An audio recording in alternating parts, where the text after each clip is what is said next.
আজকে শেষবারের মতো একটা কথা বলি। বলো। যদি আমাকে ছাড়া আপনি ভালো থাকতে পারেন তাহলে আমি আপনার ভালো থাকা নষ্ট করতে চাই না। ভালো থাকাটা তো সেদিনই শেষ হয়ে গেছে, যেদিন আমি পেশায় ড্রাইভার বলে কোনো এক প্রতিষ্ঠিত ছেলের হাত ধরে চলে গিয়েছিলে। তবে এখন দিব্যি ভালো আছি ওই মহাসড়কে আমার এই পঙ্কিরাজ গাড়িটাকে নিয়ে। আমি জানি যে আমি মানুষটা খুব ভালো না। আমি তো কখনোই বলিনি তুমি খারাপ। তুমি যেদিন আমার হাত ছেড়ে অন্য কারো হাত ধরে চলে গিয়েছিলে সেদিন একটা বাচ্চা ছেলের চেয়েও বেশি কান্না করে তোমাকে আমি রাখতে চেয়েছিলাম, কিন্তু তুমি যখন থাকারই পাত্রী না তাই তোমাকে আমি হাসি মুখে বিদায় দিয়েছি। একটা কথা হয়তো ভালো করেই জানেন যে আমি আপনাকে কতটা ভালোবাসি। তুমি আমায় ভালোবাসো এই কথাটা আমি বিশ্বাস করি, তাই আজ পর্যন্ত তোমার দিকে কোনো অভিযোগের তীর ছুঁড়ে মারি নাই। তবে আরেকটা কথা কি জানো, তুমি যদি সত্যি আমাকে মন থেকে ভালোবাসতা আজকে তোমাকে আমায় এইভাবে ফিরিয়ে দিতে হতো না, তোমার স্থানটা মিলতো আমার কলিজায়। কোনোদিনও ভাবিনি যে আপনি এইভাবে আমাকে পর করে দিবেন। আমি তো চাইনি কখনো তোমাকে পর করে দিতে, আমি চেয়েছিলাম সারাটি জীবন তোমাকে আমার বুকে আগলে রাখতে।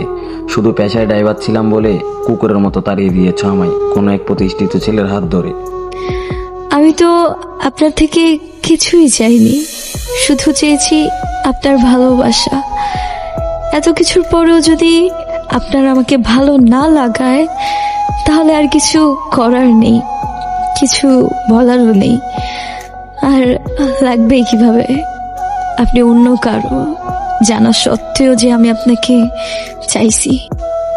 যেদিন তুমি ওই ছেলের হাত ধরে চলে যাচ্ছিলে সেদিন এর থেকেও করুণভাবে আমি তোমার হাতে পায়ে ধরে একটু ভালোবাসা ভিক্ষা চেয়েছিলাম। সেদিন তুমি আমায় কুকুরের মতো তাড়িয়ে দিয়েছ। আর ভালো না লাগার কথা বলছো, যদি কখনো আমি ওই মহাসড়কে সড়ক দুর্ঘটনায় মারা যাই তাহলে হসপিটালের মর্গে রাখা আমার ক্ষত বিক্ষত দেহটার কাপড়টা সরিয়ে দেখে নিও আমার হৃৎপিণ্ড আর কলিজা জুড়ে শুধু তুমিই ছিলে গাথা। আর অন্য কারো তোমার দেওয়া আঘাতটাই তো আমাকে ক্ষত বিক্ষত করে ফেলেছে, সেই আঘাতটাই তো এখনো ভালো করে সারেনি। আরেকজনের সাথে জড়ানোর সাহসটা কোথায় পাবো? অবশেষে একটা কথাই বলবো, অনেক কষ্ট হবে আপনাকে ছাড়া থাকতে, কারণ অনেক বেশি ভালোবাসি আপনাকে। মন চাইলে ফিরে আসেন, আমি সারা জীবন অপেক্ষায় থাকবো আপনার। আমায় ছাড়া থাকতে কষ্ট হবে এই কথাটা আমি ড্রাইভার হওয়ার অপরাধে যখন ছেড়ে চলে যাচ্ছেন তখন মনে ছিল না।